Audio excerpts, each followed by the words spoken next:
ដោយទទួលបានការណែនាំដ៏ខ្ពង់ខ្ពស់ពីអាយដាមពេញពូនីរដ្ឋមន្ត្រីក្រសួងសាធារណការនិងដឹកជញ្ជូនអាយដាមសេនស៊ីហូតរដ្ឋលេខាធិការក្រសួងសាធារណការនិងដឹកជញ្ជូននិងជាប្រធានគណៈកម្មាធិការប្រយុទ្ធនឹងជំងឺអេដស៍និងគ្រឿងញៀនក្នុងវិស័យសាធារណការនិងដឹកជញ្ជូនអមដំណើរដោយអាយដាមម៉ាស៊ុនហួតអាយដាមប៉ាទ្រីប៉ាស្តានអនុរដ្ឋលេខាធិការក្រសួងសាធារណការនិងដឹកជញ្ជូនសហការជាមួយអាជ្ញាធរជាតិប្រយុទ្ធនឹងជំងឺអេដស៍និងអង្គការមូលនិធិថែទាំសុខភាពអ្នកជំងឺអេដស៍ AHF នៅថ្ងៃទី3ខែមិថុនាឆ្នាំ2025បានចុះអប់រំផ្សព្វផ្សាយដល់មន្ត្រីរាជការបុគ្គលិកនិងកម្មករឲ្យបានយល់ជ្រួតជ្រាបអំពីការទប់ស្កាត់ការរីករាលដាលមេរោគអេដស៍និងជំងឺអេដស៍ផលប៉ះពាល់នៃការប្រើប្រាស់គ្រឿងញៀនច្បាប់ស្តីពីសុវត្ថិភាពចរាចរណ៍ផ្លូវគោកនិងបញ្ហាការពារជំងឺ Covid នៅមន្ទីរសាធារណការនិងដឹកជញ្ជូនខេត្តស្វាយរៀងនិងនៅមន្ទីរសាធារណការនិងដឹកជញ្ជូនខេត្តព្រៃវែង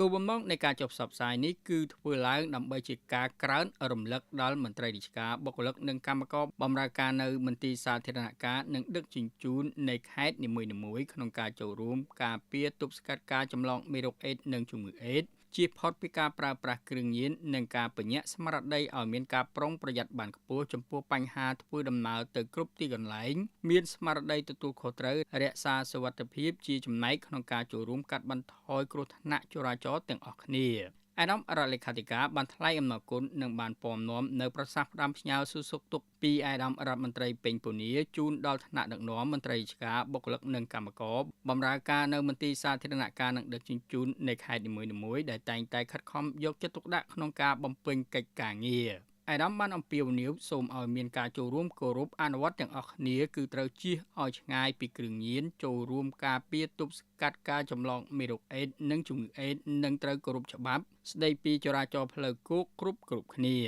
អាដាមរដ្ឋលេខាធិការបានមានប្រសាសន៍ជម្រាបជូនថាដោយនីតិកាលមុនដែរសម្រាប់នីតិកាលទី7នៃរដ្ឋសភានេះរដ្ឋាភិបាលកម្ពុជាក្រោមការដឹកនាំប្រកបដោយភាពឆ្លៀសវៃប៉ិនប្រសប់និងធម៌ពលរបស់សម្ដេចមហាបវរធិបតីហ៊ុនម៉ាណែតនាយករដ្ឋមន្ត្រីនៃព្រះរាជាណាចក្រកម្ពុជា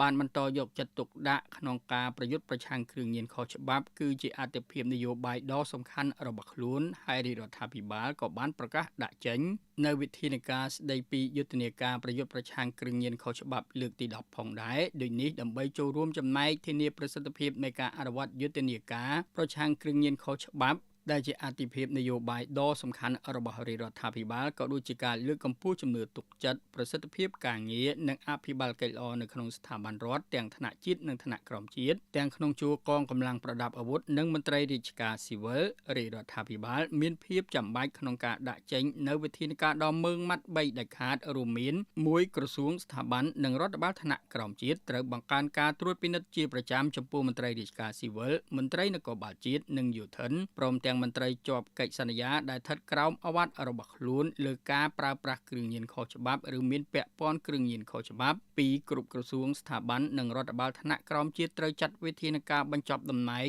និងត្រូវដេញចេញពីក្របខ័ណ្ឌដោយគ្មានការលើកលែងចំពោះមន្ត្រីរាជការស៊ីវិលមន្ត្រីនគរបាលជាតិនិងយោធិនព្រមទាំងមន្ត្រីជាប់កិច្ចសន្យាណាដែលត្រូវបានរកឃើញថាមានការប្រើប្រាស់គ្រឿងញៀនខុសច្បាប់ឬមានពាក់ព័ន្ធនឹងគ្រឿងញៀនខុសច្បាប់និង3ការអនុវត្តទណ្ឌកម្មខាងវិន័យនេះពុំរារាំងដល់ការអនុវត្តទណ្ឌកម្មព្រហ្មទណ្ឌដោយអនុលោមតាមច្បាប់និងបទបញ្ញត្តិជាធរមានឡើយគ្រប់ក្រសួងស្ថាប័នរដ្ឋបាលរាជធានីខេត្តត្រូវអនុវត្តបទបញ្ជានេះឲ្យបានម៉ឺងម៉ាត់បំផុតនិងមានប្រសិទ្ធភាពខ្ពស់ដែលឡែកតាក់ទងទៅនឹងបញ្ហាមេរោគអេដស៍និងជំងឺអេដស៍អាដាមសេនស៊ីហូតមានប្រសាសន៍បញ្ជាក់ថារដ្ឋាភិបាលកម្ពុជានិងអាជ្ញាធរជាតិប្រយុទ្ធនឹងជំងឺអេដស៍ក៏បាននឹងខំប្រឹងប្រែងយ៉ាងខ្លាំងក្នុងការប្រយុទ្ធនឹងការរីករាលដាលមេរោគអេដស៍និងជំងឺអេដស៍ដែលបានឆ្លើយតបទៅនឹងយុទ្ធសាស្ត្របញ្ចកោណហើយក៏បានគាំទ្រទៅនឹងផែនការយុទ្ធសាស្ត្រជាតិទូលំទូលាយនិងពហុវិស័យដែលឡែកក្រសួងសាធារណការនិងដឹកជញ្ជូនបានបង្កើតនៅផែនការប្រតិបត្តិសកម្មភាពការងារដោយមានការផ្តល់ផ្នែកបច្ចេកទេសពីអាជ្ញាធរជាតិប្រយុទ្ធនឹងជំងឺអេដស៍ក្នុងការផ្តល់ចំណេះដឹងដល់ក្រុមការងារអេដស៍ថ្នាក់ក្រោមជាតិឲ្យមានសមត្ថភាព